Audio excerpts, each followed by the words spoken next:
conférence sur la décarbonation de la route. Je me présente, Eric Hardy, je suis le directeur de la diversification métier chez Colas Nord-Est. Je suis accompagné. Alors moi je m'appelle... Oula, le son va très très fort. C'est pas parce que je parle plus fort, hein, je suis pareil qu'Eric. Donc je me présente, je m'appelle Christophe Prier, je suis le directeur technique de Colas Territoire Nord-Est, basé à Nancy.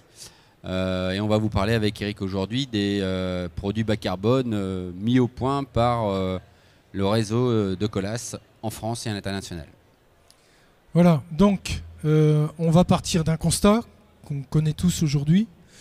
On va vous parler de l'impact de la construction sur le climat et puis des solutions qui ont été développées par Colas depuis quelques années et plus particulièrement depuis la signature en 2019 lors de la COP21 à Paris, la signature des accords de Paris, qu'on appelle les accords de Paris, où 195 pays se sont alignés et se sont engagés à ne pas dépasser 2 degrés d'augmentation de température sur Terre. Bon, à mon avis, on va les dépasser d'ici 2050. Alors, le constat, on l'a tous, on le connaît tous, on le vit même tous les jours. Le plus récent encore que j'ai en tête, c'est Valence. Alors vous allez me dire, Valence c'est loin, mais c'est quand même un drame qui s'est passé là-bas. J'ai écouté récemment les informations. J'ai entendu parler de 100 000 voitures qui étaient bonnes pour la casse. Et j'ai entendu d'un chiffre de 15 milliards d'euros de dédommagement, enfin de dommages. Et c'est peut-être déjà un minimum. On se souvient aussi, de regarder ce qui se passe de façon un petit peu plus proche, c'est au mois de mai dernier, en Moselle et même dans les Vosges, il y a eu des inondations relativement graves. Donc on est aussi concerné localement par le changement climatique. À la Fédération des travaux publics, on a déjà imaginé la France de 2050. Alors la carte est peut-être trop petite pour vous, mais en 2050, on s'aperçoit notamment que dans le Grand Est, la température va augmenter fortement et considérablement. On risque d'avoir des inondations aussi qui seront toujours plus importantes. Et je pense qu'il va falloir vous dépêcher d'aller skier à la Bresse parce qu'il y a peu de chances que vous retrouviez encore beaucoup de neige. Alors au-delà de ça, si ça va nous perturber, mais ça va surtout impacter l'activité des hommes sur la planète et probablement apporter de mauvaises nouvelles. Alors, le but de la manœuvre pour Colas, c'est bien sûr de diminuer ces rejets de gaz à effet de serre. Vous allez me dire comment, on va y venir. On a constaté depuis, je dirais, la première révolution industrielle, donc du siècle dernier, même encore d'avant, que la température sur Terre avait déjà augmenté d'à peu près de 1,7 degré. Et en tout cas, surtout en France. Et on sait que l'eau est montée de 23 cm partout sur le globe. Donc c'est pas négligeable.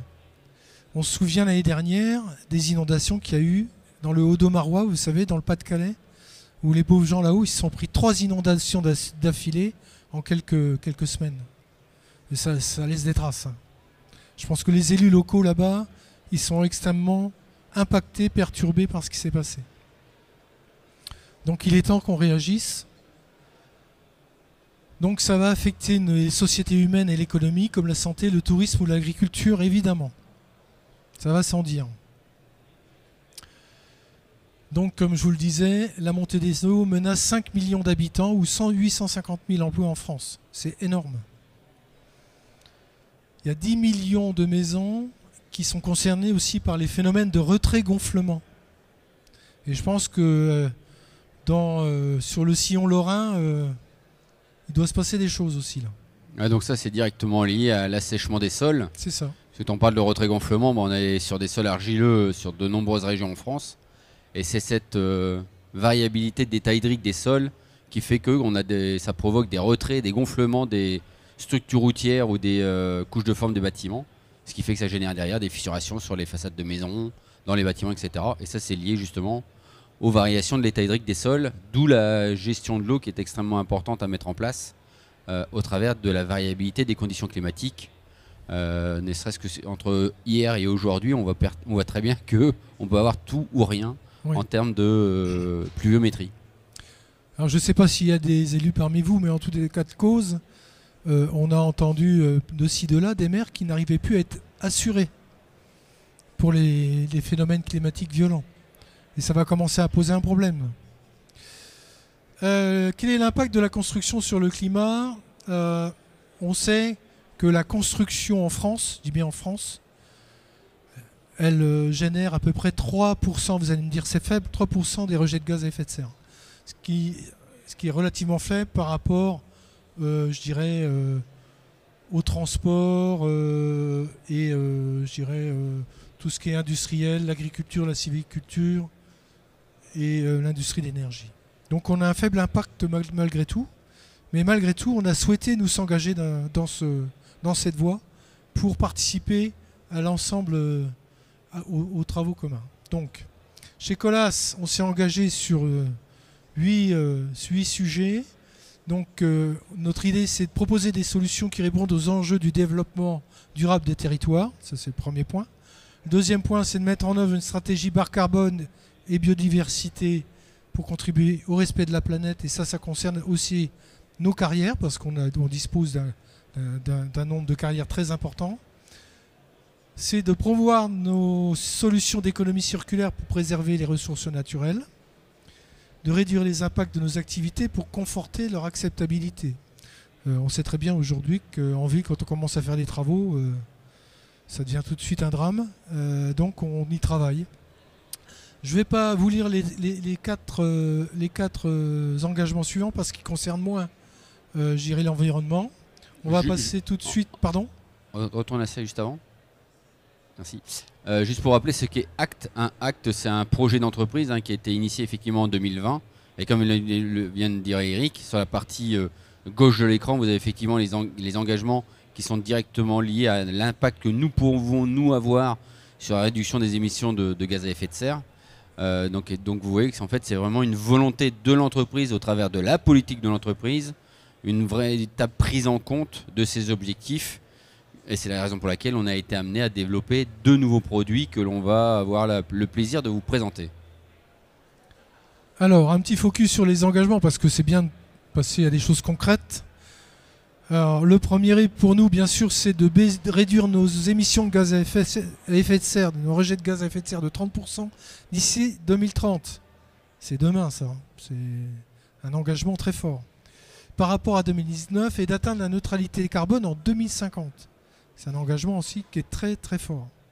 Mais pour y arriver, on va vous expliquer, on a plusieurs leviers. Alors le premier, c'est déjà d'introduire, vous savez qu'on fabrique beaucoup de béton bitumineux, d'enrobé. Et donc c'est d'introduire en moyenne 30% d'agrégats d'enrobé dans nos recettes d'enrobé. C'est un premier point. Aujourd'hui, on est autour de 18%. Alors, les 18,7%, ça c'est une valeur de la profession. Chez Territoire Nord-Est, pour être plutôt plus local, à la fin de l'année 2024, on va être proche des 27% de taux de recyclage. Donc vous voyez qu'on a beaucoup travaillé pour gagner en efficacité sur la réintroduction de produits recyclés dans nos revêtements routiers. Mais c'est vrai que on parle de 30% d'ici 2030, mais je vous assure que dès l'instant on arrive à des taux élevés, 1% de plus, c'est beaucoup d'énergie en tout cas à mettre en place pour pouvoir modifier les process. Donc à aujourd'hui, je dirais qu'on a fait le 80% du travail, mais les 20% restants seront encore plus difficiles. Ce qui nous permettra de passer sans doute la barrière des 30, mais c'est un gros travail de longue haleine pour tout le monde. Voilà. Merci pour ces précisions, Christophe. Notre entreprise a aussi développé un grand nombre de plateformes de tri et de recyclage sur son territoire, puisqu'on a aujourd'hui 160 plateformes, et sur lesquelles on va recueillir des matériaux que l'on va recycler. Ce sont des matériaux issus de la déconstruction de chaussées ou de la déconstruction de bâtiments. Donc tous les matériaux à base de béton, de ciment, etc., on va les récupérer, on va les concasser, on va les cribler, on va les caractériser et on va les réutiliser, les réemployer dans nos structures de chaussées. L'idée aussi, c'est de baisser la température de fabrication de nos enrobés, de nos bétons bitumineux, parce que vous savez que la température des enrobés qui sortent de nos postes, c'est généralement, pour les enrobés classiques, on tourne autour des 160 degrés. Et il faut juste une énergie folle pour fabriquer ces enrobés. Et l'idée, c'est de sécher les matériaux, les sables, les gravillons, pour pouvoir les mélanger, les introduire dans un malaxeur, dans lequel on va introduire des bitumes qui sont bien sûr à des températures supérieures à 100 degrés. Parce que sinon, le bitume en deçà de 100 degrés, c'est un nougat. On ne va pas savoir le mélanger avec le reste, dans la recette. Malgré tout, on va essayer de baisser au maximum ces températures pour consommer moins d'énergie. Et pour ça, on a plusieurs solutions. On va vous en parler après. Pour réussir tout ça, la première des choses, c'est de couvrir nos sables et nos agrégats d'enrobés comme nos gravillons sous des hangars, les abriter sous des hangars pour les éviter qu'ils soient à l'eau. Puisque quand on les passe dans le tambour sécheur de nos postes d'enrobage, on chauffe aussi, c'est pour évacuer l'eau. Donc l'idée, c'est déjà d'avoir des produits qui soient relativement secs. Donc ça nécessite pour nous des investissements importants. C'est également de substituer les bétons bitumineux par des bétons à l'émulsion de bitume fabriqués à température ambiante, et on va en parler tout à l'heure. Il y a toute une gamme qui permet de le faire. Et alors là, on décarbone vraiment, puisqu'on n'a plus besoin de chauffer les matériaux. Comme vient de le dire Eric, le véritable sujet pour nous, en cours de fabrication de nos matériaux que l'on met sur la route, effectivement, c'est les températures de fabrication. Donc plus on sera bas, mieux ce sera pour tout le monde. Parce qu'en fait, la production de gaz à effet de serre se fait principalement par la production d'énergie, donc la montée en température des matériaux. Et quand on parle dans la réglementation d'enrober à température abaissée, c'est tout ce qui est en dessous de 150 degrés. Généralement, il y a encore une dizaine d'années, quasiment 100% des produits bitumineux étaient produits à des températures de 160, 170, voire 180 degrés. Et petit à petit, on descend en dessous des 150 pour les produits à température abaissée. Et quand on parle de produits à l'émulsion, on a toute une gamme de différents produits où on va parler d'enrobés à température inférieure à 100 degrés ou des matériaux produits à température ambiante. Donc c'est la vraie grande différence entre ce que l'on tente de faire aujourd'hui et ce qui existait il y a une dizaine d'années. Oui, c'est une révolution. Alors, l'idée aussi, c'est de réduire les épaisseurs de matériaux hydrocarbonés, bien sûr, à performance égale avec ce qu'on fait de façon classique. Donc on va travailler sur les épaisseurs. On travaille aussi sur le retraitement des chaussées en place, puisque c'est une vraie solution économique et environnementale. Quand on a une chaussée existante, on va la caractériser et puis on va imaginer définir le trafic dont on aura besoin dans le futur, et on va reconditionner la chaussée avec les matériaux qui sont déjà existants. Je vous montrerai un petit film après. Et là, c'est, je trouve, une solution extrêmement vertueuse et respectueuse de l'environnement, puisque on terrasse plus, on n'a plus de transport, on ramène pas de matériaux ou très peu, et on réutilise vraiment ce qu'on a sur place. Donc c'est vraiment intéressant. Et il n'a plus besoin de chauffer les matériaux non plus. Donc on est sur des travaux, sur une fabrication à température ambiance, sur place, in situ. Je dis que c'est... Et en plus c'est économique du coup. Une autre solution, c'est d'introduire des liants issus de la biomasse pour les substituer en partie à du bitume. On vous expliquera ça tout à l'heure. C'est intéressant parce que ça permet de réduire de façon drastique les rejets de gaz à effet de serre, puisqu'on s'engage, chez nous, à mettre en œuvre des matériaux et de baisser d'au moins 30% les rejets de gaz à effet de serre. On propose également des revêtements drainants et ou clairs pour lutter contre les îlots de chaleur. Vous savez que ça devient un problème important, notamment en ville, dans les zones urbaines. Je pense aux enfants qui sont dans leurs écoles. Leur proposer des enrobés clairs. Enfin, ce ne sont plus des enrobés, mais si, il y a des enrobés et puis d'autres produits, je vais vous en parler après. Des produits qui sont de couleur claire et qui n'absorbent pas la chaleur mais qui la rejettent immédiatement. C'est du confort supplémentaire pour les enfants dans les écoles. Et surtout, c'est si en plus on les rend drainants, c'est intéressant parce que la goutte d'eau qui va tomber, elle va directement repartir dans le sol. On n'a plus besoin de la traiter, on n'a pas besoin de la récupérer, de la renvoyer sur un réseau qui va venir s'ajouter et qui va gonfler le réseau d'eau pluviale au risque de le saturer, comme on peut l'avoir de plus en plus maintenant, puisque les réseaux qui ont été faits maintenant depuis il y a quelques années, depuis depuis, on a imperméabilisé les surfaces tout autour, et donc on se retrouve avec des surfaces imperméables qui viennent ramener la goutte d'eau sur les réseaux et qui viennent gonfler ce réseau. Pour donner quelques chiffres sur les îlots de chaleur, vous imaginez une région, une zone ville et une zone, on va dire, non urbanisée. Le delta de température entre une zone en campagne et une zone urbanisée, on peut avoir 3 ou 4 degrés d'écart la nuit. Donc c'est la raison pour laquelle eh bien, on a imaginé des matériaux qui permettent d'éviter l'absorption de la chaleur le jour. Parce que ces matériaux-là, lorsqu'ils absorbent la chaleur le jour, ils la restituent la nuit. D'où le delta de température nocturne entre une zone en campagne ou une zone en ville. Et ensuite, effectivement, comme le dit Eric, on crée des zones où on désimperméabilise les surfaces pour permettre aux eaux pluviales de pénétrer la chaussée et d'éviter de mettre en face de ça des réseaux d'assainissement et des rejets dans les réseaux d'eau pluviale qui finalement rejettent de l'eau bien plus loin que l'eau là où elle tombe. Et l'idée étant de garder là où elle tombe pour éviter d'avoir des phénomènes d'inondation comme on peut avoir constaté ces derniers mois ou ces 3 ou 4 dernières années. Notre engagement consiste aussi à accompagner le développement des territoires et de les rendre autonomes en énergie. C'est pour ça qu'on a développé chez nous aussi tout un tas de produits qui sont par exemple Wattway. C'est un produit qui permet de récupérer de l'énergie solaire et de le restituer sur le réseau, par exemple. Les produits bas carbone, on va en parler. Donc voilà la gamme qu'on va vous présenter ce soir. Une gamme qui s'appelle EasyCol, le Recycol qui est de retraitement de chaussée, le ColSave qui est un produit qui permet de faire des chaussées, de remettre en des chaussées à faible coût et de les réimperméabiliser. La gamme VG Road, les VG Col, l'Urbalite, le Col Clair, Zéroficol. Alors ça va faire beaucoup, vous rassurez-vous, je ne vais pas vous assommer avec ça. Alors les EasyCol. Alors je vais essayer de vous passer une petite vidéo qui devrait, j'espère, fonctionner. Ça fonctionne. Gérer son patrimoine routier tout en favorisant la diminution de... Je recommence.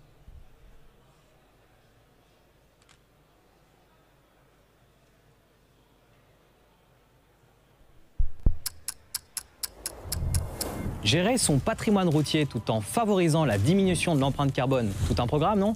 Allez, allons voir ça ensemble.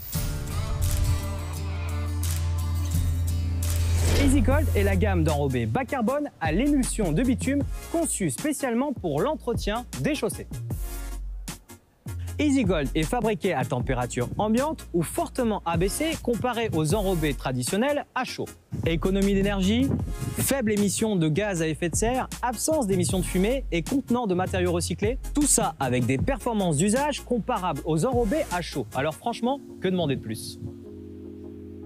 Alors EasyCold, c'est une gamme, 3 produits. Premier produit, EasyCold. Fabriqué et appliqué à température ambiante, couche de roulement et reprofilage pour trafic faible intégrant un fort taux de matériaux recyclés. Deuxième produit, EasyCold HP.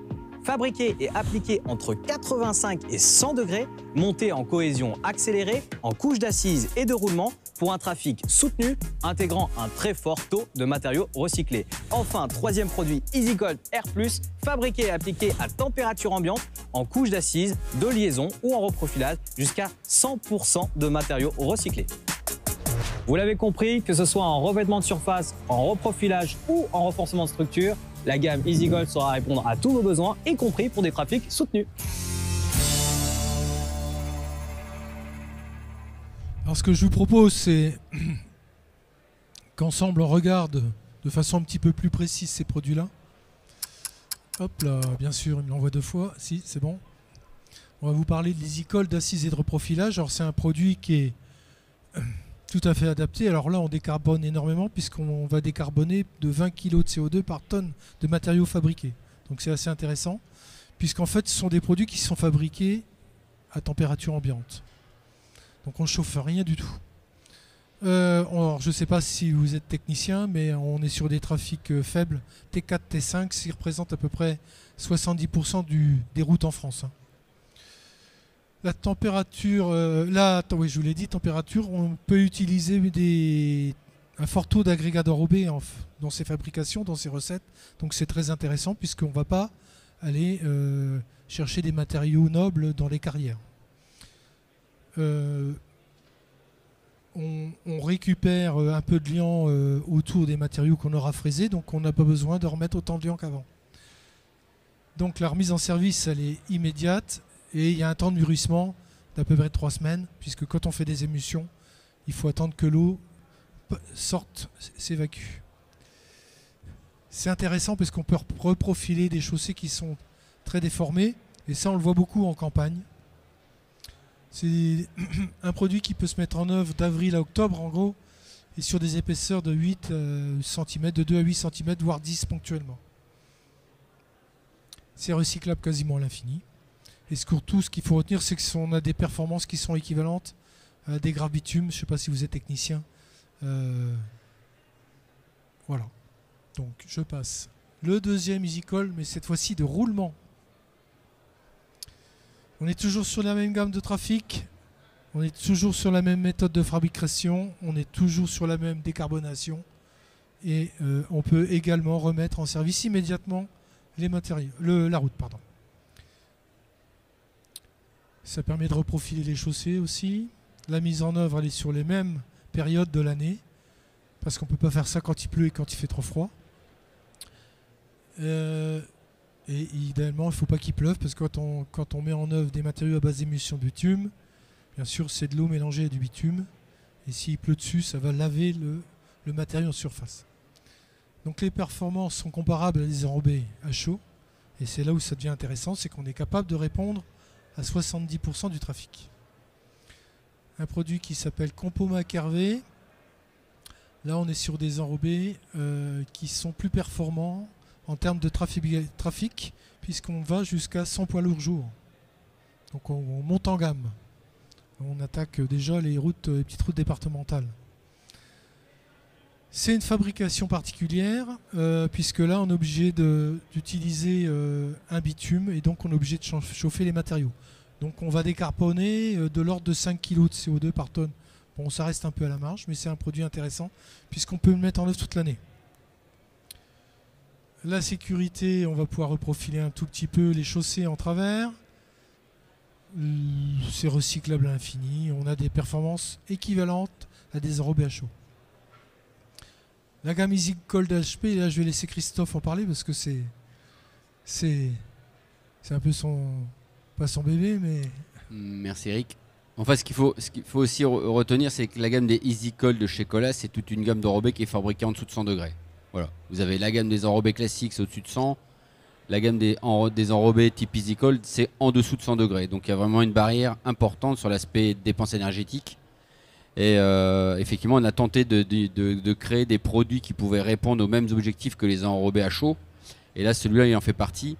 Puisqu'aujourd'hui, tous nos clients, maîtres d'œuvre, maîtres d'ouvrage, ils ont l'habitude de réaliser des couches de roulement avec des enrobés à chaud, avec telle performance mécanique.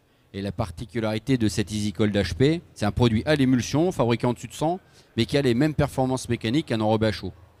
À ISO comportement, ISO durée de vie. Donc moi j'encourage beaucoup nos clients et nos maîtres d'œuvre à accepter la mise en œuvre de ce type de produit, puisqu'en termes d'émissions de gaz à effet de serre, on est moins 30% par rapport à des enrobés à chaud classiques, même si la particularité de celui-là, c'est qu'il est chauffé entre 80 et 95 degrés. Donc, mais ça va. En fait, on dépense énormément d'énergie pour dépasser le point de rosée. C'est quoi le point de rosée? C'est que dès l'instant où on veut faire évaporer l'eau, on a une dépense énergétique qui est beaucoup plus importante. On va partir de quasiment d'une dépense linéaire d'énergie quand on veut passer de 50 degrés à 60 degrés, 70 degrés, 80. Mais le passage de 90 à 110, là on multiplie par un nombre important l'énergie nécessaire pour passer le fameux point de rosée. Donc la mise sous forme de gaz, de l'eau tout simplement. Et c'est grâce à ce type de produit-là que l'on arrive à descendre en dessous de 100 tout en répondant aux mêmes spécifications techniques et mécaniques d'un revêtement routier. Voilà. Je vais vous parler de la gamme Recycol. Alors c'est le fameux retraitement de chaussée en place. Alors.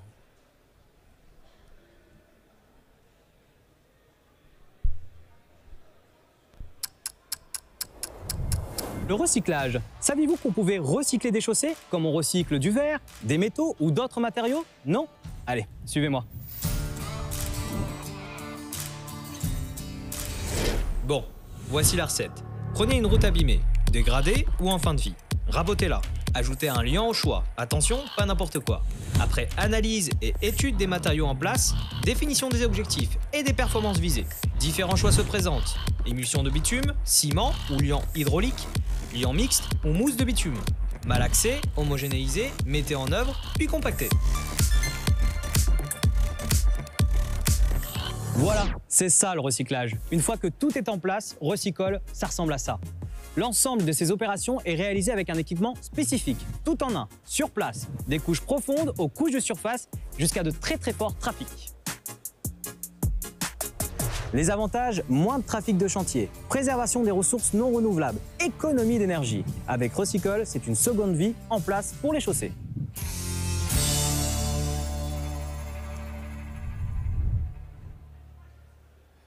Donc Recycol, donc c'est vraiment de dire je recycle en place les chaussées en place. Donc ça c'est plutôt une bonne chose parce que les matériaux qui sont sur place, on n'a pas à les acheter une nouvelle fois et on fait une très forte économie de matériaux, de ressources naturelles puisqu'on va laisser 95% globalement de matériaux en place et on va amener 5% de matériaux extérieurs qui peuvent être justement comme la Recycol Savez-vous qu'on pouvait recycler des chaussées comme on recycle du verre, des métaux ou d'autres matériaux? Non? Allez, suivez-moi. Échappe. Voilà. Et 5% de matériaux type émulsion, puisque là on va parler de Recycol. Dans la gamme Recycol, on a du retraitement en place à l'émulsion ou du retraitement en place au liant hydraulique. Et globalement, la quantité de matériaux d'apport, c'est à peine 5% de ce que l'on va laisser sur la route. Donc d'où l'intérêt finalement de recycler les chaussées en place. Malheureusement aujourd'hui, nos donneurs d'ordre ou nos maîtres d'ouvrage ont peu l'habitude d'utiliser ce type de technique. Alors c'est une technique qui est utilisée et développée en France depuis près de 40 ans. Donc moi j'encourage beaucoup nos clients à utiliser ce type de technique plutôt que de réaliser des purges importantes sur des structures de chaussées qui pourraient juste être recyclées en place. La gamme Colsave. Alors, c'est une réponse anti-fissure. L'idée, c'est à faible coût de réétancher la chaussée. Donc ça se fait à froid, il n'y a pas besoin de chauffer quoi que ce soit. C'est une technique qui est très rapide. Je vais vous passer la vidéo, vous allez comprendre. Donc là c'est une technique d'entretien des chaussées par traitement de surface. Vous vous demandez comment entretenir votre patrimoine routier durablement sans alourdir votre budget? Suivez-moi.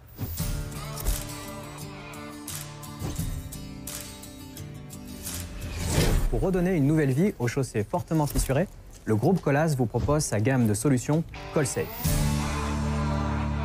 Les solutions Colsafe permettent de prolonger la durée de vie des chaussées à moindre coût en retardant la remontée de fissures. Et tout cela en optimisant les travaux et en redonnant de la qualité de service aux usagers. Du géotextile aux fibres de verre, en passant par l'enduit ou le micro-enrobé, il existe une solution pour chaque besoin, quel que soit le trafic.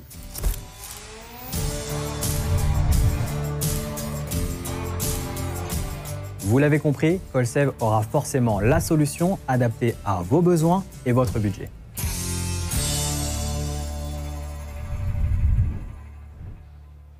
Alors oui, on commence à utiliser de la fibre de verre, on commence à utiliser des matériaux de ce type-là. De la fibre de verre, c'est recyclable à l'infini aussi, ça. Donc il n'y a pas de problème, c'est très pratique, c'est très économique. Et en termes d'environnement, on est vraiment dans les clous. Et ça, non, ça ne va pas recommencer. Donc, les principaux leviers pour baisser l'empreinte carbone chez nous, c'est quoi? C'est déjà pour les enrobés, hein, c'est de consommer moins de matériaux, ça semble évident. C'est d'utiliser davantage de matériaux recyclés. C'est de consommer moins d'énergie en chauffant moins les produits. Et évidemment, c'est d'éviter d'avoir des matériaux à transporter. D'où l'idée de recycler en place. Et bien sûr, il y a une dernière solution qu'on a trouvée, c'est l'utilisation de matériaux biosourcés. Alors, on va utiliser une gamme qui s'appelle VG Road. Donc la gamme VG Road est une gamme d'enrobés dans laquelle on est venu substituer une part de bitume par des produits biosourcés. Et pourquoi on arrive à faire une économie de CO2? Puisqu'on prend en compte finalement la consommation carbone des plantes qui ont poussé pour produire ces fameux produits biosourcés.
Vous avez compris, VG-Road, c'est un produit qui permet de tout faire. C'est ce que j'appelle, moi, l'enrobé couteau suisse. On est capable de tout faire, tous les trafics, toutes les structures, de la couche d'assise à la couche d'enrobé finale, à couche de roulement, avec, en incluant dans la formule de la biomasse qui va se substituer en partie au bitume.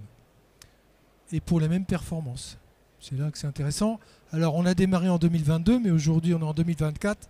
Et c'est pas 55 000 m² qu'on en a fait dans le monde, c'est beaucoup, beaucoup plus.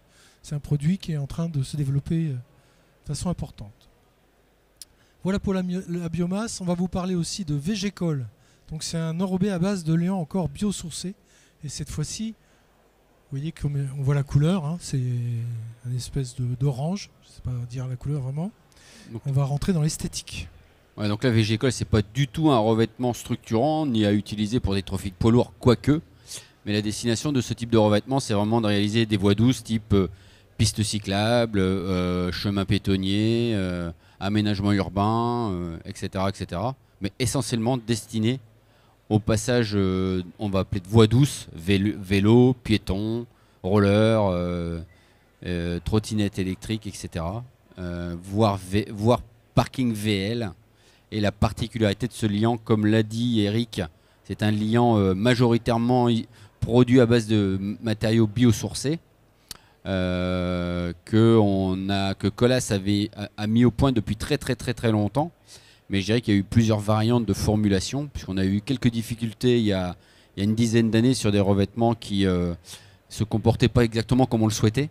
Mais aujourd'hui, la formulation de ce liant-là est complètement aboutie. Et aujourd'hui, on arrive à produire des revêtements extrêmement intéressants et valorisants pour l'environnement.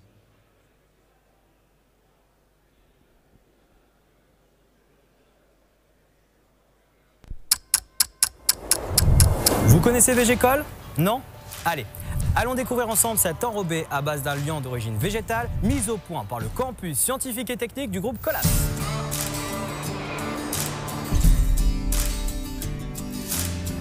Végétal et translucide. C'est une bonne définition pour VG-Col. Constitué de plus de 80% de matière végétale, confirmé par un label indépendant OK Bobèze, croyez-moi, c'est du sérieux. Grâce à cela, le liant Végécol présente une empreinte carbone négative. Et oui, Végécol est l'une des solutions pour aller vers la route bas carbone. Translucide, ensuite, tenez, venez voir. Comparé au bitume traditionnel, la translucidité du liant Végécol laisse apparaître la couleur naturelle des granulats, sans traitement de surface. C'est ce qu'on appelle se mettre à nu chez les granulats. Esthétiques et parfaitement intégrés à leur environnement, les enrobés à base de Végécol transforment naturellement vos aménagements. Voies cyclables, voies piétonnes, trottoirs, aménagements urbains, Végécol sait mettre en valeur le patrimoine.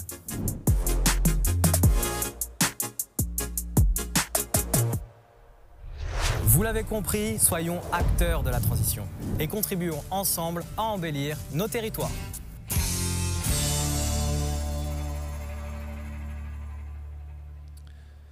Voilà, pour le Végécol. Alors, une petite précision, ce qui est intéressant dans cette affaire, c'est que c'est la couleur du caillou qui donne la couleur du revêtement final.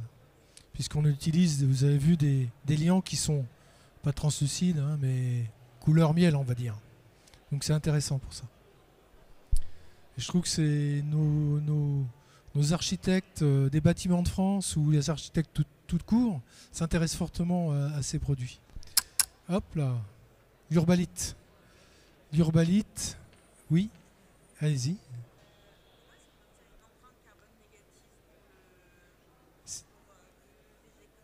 Pour le Végécol, bah, c'est parce qu'en fait, le Végérol plutôt.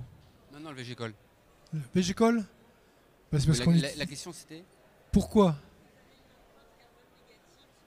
Bah, étant donné qu'on a une très forte proportion de produits biosourcés dedans, et qu'on prend en compte en fait le bilan carbone de chaque composant rentrant dans la formule Végécol, et la particularité c'est que l'empreinte carbone du liant est négatif. Pourquoi? Parce qu'on a pris en compte dans le bilan carbone la pousse des végétaux qui ont permis la production de ce liant.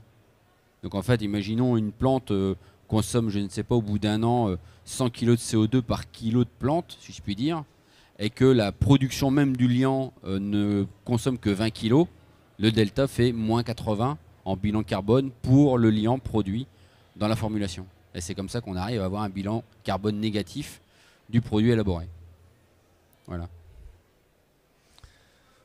L'urbalite. Alors l'urbalite, c'est un produit qui répond à plusieurs sujets. Déjà, c'est un produit qui permet de lutter contre les îlots de chaleur urbains. Et puis aussi, c'est un produit qui est infiltrant. C'est-à-dire qu'on va pouvoir absorber la goutte d'eau et la laisser tomber. Elle va passer toute la structure, elle va revenir au sol directement. Donc c'est intéressant pour ça. Et bien sûr, c'est esthétique. Et dans ce produit, on va utiliser un liant organominéral qui est complètement translucide cette fois et qui va laisser apparaître la couleur du caillou qu'on aura choisi. Alors si vous avez l'occasion, vous faites un tour sur notre stand après, vous avez toute une batterie d'échantillons d'urbalite que vous pourrez observer et on pourra vous démontrer l'efficacité de la drainabilité du produit. Alors je vous repasse encore une vidéo.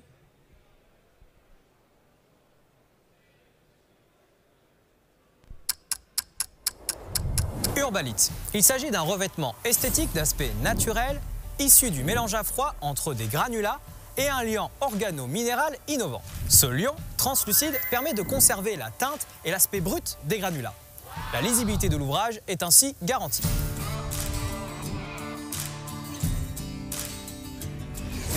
Perméable, recyclable, clair. Urbalite est l'une des solutions de colasse adaptées au rafraîchissement urbain. Il convient parfaitement aux zones douces paysagères et voies piétonnes. Sachez que Urbalite doit respecter un strict cahier des charges visant à réduire l'impact sur l'homme et l'environnement. Ceci est contrôlé périodiquement par l'INERIS, l'Institut national de l'environnement industriel et des risques.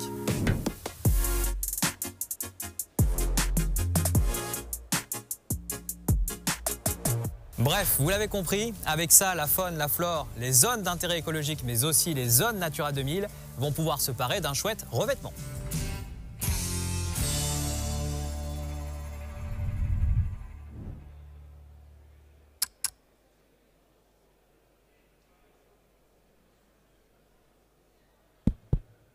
Le produit suivant qui est un produit esthétique qui s'appelle le col clair.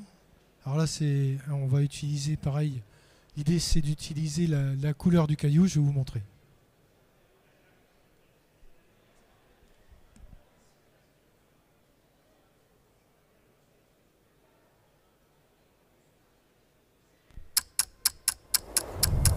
Pour mettre de la couleur dans nos vies, dans nos villes, laissez-moi vous parler de Col Clair, la gamme des revêtements esthétiques clairs, colorés ou d'aspect naturel du groupe Colas.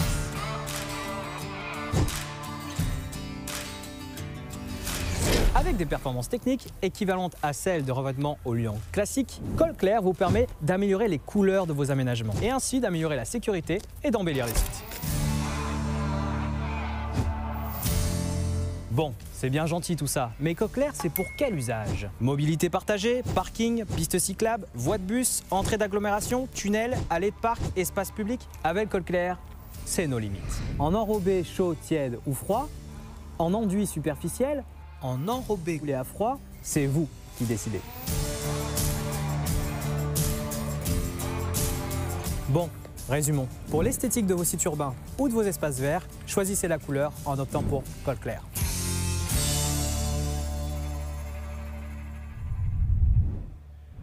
Alors, vous voyez, la gamme, elle est vaste et encore, on s'est retenu. Hop là, je vais vous laisser. Là, on va finir sur du zéro ficole. Ouais. Et là, je vais laisser Christophe vous présenter son bébé parce que c'est lui qui nous l'a inventé chez Colas Nord-Est. Donc bravo Christophe. Juste pour venir avant sur le Col Clair et le VG-Col, donc c'est des revêtements qui ont été imaginés pour lutter contre les îlots de chaleur urbains, hein, puisqu'effectivement on a la possibilité d'éclaircir fortement les revêtements de surface, soit par des matériaux clairs, soit avec différents niveaux d'albédo. Plus vous avez un niveau d'albédo haut, moins vous avez d'absorption de chaleur la nuit, de restitution de chaleur la nuit, pardon. Donc c'est intéressant d'avoir cette gamme de produits. Alors le zéro ficole, qu'est-ce que c'est? Comme on peut l'imaginer dans son nom, c'est un revêtement qui permet de lutter contre la pousse des végétaux anarchiques que l'on a notamment sur des voies douces ou par exemple dans les cimetières ou dans des zones où il y a très peu de circulation. Puisqu'en fait dans la plupart des endroits on voit des pousses de végétaux divers et variés qu'on peut observer sur des chaussées faiblement circulées ou des chemins faiblement utilisés. Et aujourd'hui, il faut savoir qu'au niveau des communes, il est interdit d'utiliser des produits phytosanitaires pour lutter contre la pousse des végétaux. Et donc on a imaginé un revêtement, lorsqu'il est mis en œuvre, eh bien, il n'y a aucun graminé qui peut venir germer à la surface de ce revêtement. Ce qui fait qu'au bout de plusieurs mois, voire plusieurs années, on n'a aucune pousse de végétaux à la surface de ce type de revêtement. Par contre, c'est un usage exclusivement pour voies piétonnes, voire pistes cyclables, mais en tout cas, c'est vraiment destiné aux zones piétonnes. Et on a un immense marché qui s'ouvre à nous. Alors c'est un petit peu morbide ou pas, c'est notamment les cimetières, puisque dans les cimetières, on a beaucoup de voies douces et on voit beaucoup de végétaux pousser à droite à gauche. Et les communes sont énormément ennuyées puisqu'ils n'ont plus le droit d'utiliser les produits phyto. Vas-y. Donc, il n'y a pas de schéma, il n'y a pas de plan, non?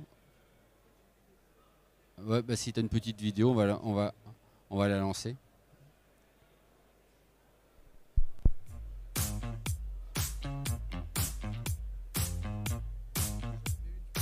Ouais.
Donc, petite anecdote, on avait mis en place ce revêtement-là sur des sites RTE, là où il y a des postes de transformation électrique. Et sur ces postes de transformation électrique, ils sont fortement ennuyés par la pousse des végétaux, puisqu'en fait ça fait détecter les détecteurs de présence, et ce qui fait que ça coupe l'alimentation électrique. Et on a mis en œuvre ce type de revêtement. Aujourd'hui, on a un recul à peu près de 5 ans. Et le gestionnaire de l'endroit était tellement surpris qu'il a dit c'est pas possible. Il est allé jeter des graines sur le revêtement pour voir si ça poussait, et rien ne poussait. Donc c'est vraiment un produit qui fonctionne très très bien et qui évite réellement la pousse. Et lorsqu'il y a des graminées qui germent un peu en surface, des fois par les fientes d'oiseaux par exemple, où il y a des graines qui viennent pousser dedans, ça pousse. Mais l'été ça meurt puisque la plante n'a pas accès à l'eau du fait qu'on est sur revêtement drainant. Donc ça répond à la fois à l'absence d'usage de produits phyto et en plus ça désimperméabilise les surfaces puisque c'est un matériau qui est 100% drainant. Donc vous voyez qu'on est en capacité chez Colas de produire différents revêtements qui vont de l'autoroute aux allées de cimetière. Donc on a un panel de produits qui est très très élevé sur toute notre gamme avec l'objectif principal, c'est la réduction des émissions de CO2 et également de gestion des eaux de pluie et également à réduire les émissions de chaleur dans les zones urbaines. Donc vous voyez qu'on a différentes gammes de produits qui répondent à de nombreuses problématiques de notre quotidien. Merci Christophe, je crois que tu as bien résumé. Pour terminer, déjà je vous remercie de votre attention. Et puis si vous avez des questions à nous poser, n'hésitez pas, notre stand est juste à côté derrière et on se fera un plaisir de vous répondre et de vous indiquer les sites web sur lesquels vous allez pouvoir retrouver toutes ces informations. Merci. Merci à vous.